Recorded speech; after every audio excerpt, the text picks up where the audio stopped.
इधर चारधाम यात्रा से बहुत दुखद खबर आ रही है। चारधाम यात्रा में शामिल 11 श्रद्धालुओं की मौत हो गई है। बढ़ती भीड़ को देखते हुए उत्तराखंड सरकार ने आज और कल यानी कि 15 मई और 16 मई को ऑफलाइन रजिस्ट्रेशन बंद कर दिया है। चारधाम यात्रा के लिए ये रजिस्ट्रेशन हरिद्वार और ऋषिकेश में हो रहे थे।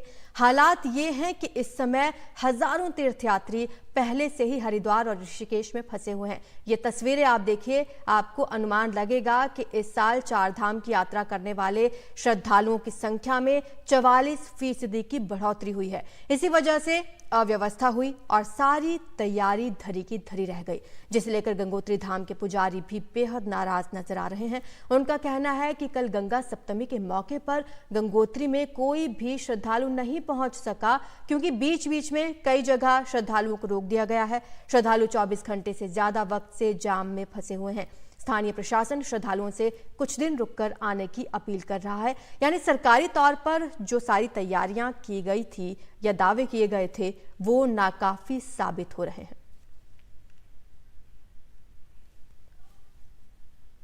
अभी 11 लोगों की सूचना हमें दी है, इन्होंने डेथ फिगर है, अलग अलग धामों में हुई है। जो भी यात्री आ रहा है, ये स्क्रीनिंग के लिए उनको जब रजिस्ट्रेशन पर्ची दी गई है तो उसमें अनिवार्य किया गया है कि अपनी हेल्थ की स्क्रीनिंग आप करा लें।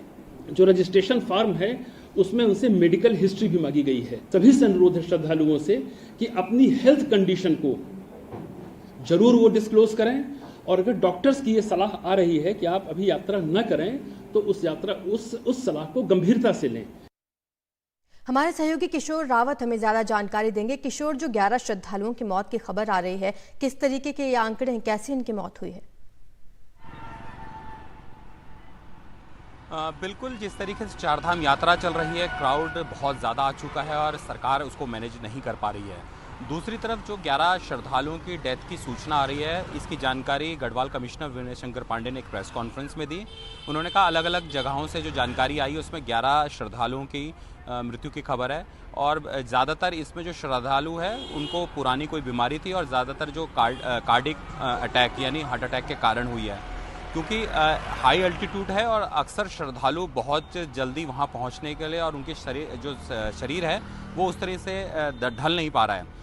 तो कई लोगों की जो शिकायत थी उसमें सांस लेने की प्रॉब्लम हो रही थी, उनको कई चीज़ों की दिक्कतें आ रही थी, लेकिन जो डेथ की बात हो रही है उसमें हार्ट अटैक प्रॉब्लम बताई जा रही है। इसके अलावा और भी चीज़ों की जांच की जा रही है, लेकिन ज़्यादातर जो डेथ हुई है उसमें हार्ट अटैक की सूचना आ रही है। दूसरी बात यह है कि गंगोत्री, यमुनोत्री और केदारनाथ यहाँ के लिए पहले ही एडवाइजरी जारी की गई थी, जो भी श्रद्धालु आए अगर उसको ज़्यादा कुछ हार्ट की प्रॉब्लम, शुगर की प्रॉब्लम या ब्लड प्रेशर की प्रॉब्लम है तो वो अपने डॉक्टर से चेकअप करवाएं, और उनके डॉक्टर अगर उनको बोलते हैं कि आप जा सकते हैं तो जाएं, नहीं तो उनके लिए इस तरह की यात्रा करने के लिए बिल्कुल मना किया गया था। लेकिन फिर भी वहाँ श्रद्धालु बड़ी तादाद में पहुँच रहे हैं। क्राउड मैनेजमेंट भी नहीं हो पा रहा सरकार से। अब आनन फानन में सरकार जो लोगों को अलग अलग स्पॉट्स पर होर्डिंग करवा रही है कि वहाँ रुक रहे हैं, फिर आगे की ओर बढ़ रहे हैं। ये सारी चीज़ें प्रक्रिया चल रही है, लेकिन फिलहाल ये दुखद सूचना है कि 11 लोगों की चारधाम में डेथ हुई है। शुक्रिया आपका किशोर इस तमाम जानकारी के लिए। तो श्रद्धालुओं से यही अपील है सरकार की ओर से भी कि फिलहाल के लिए चारधाम यात्रा पर ना आएं, क्योंकि यहाँ पर जाम में फंसे हुए हैं कई यात्री। 11 लोग अपनी जान गंवा चुके हैं।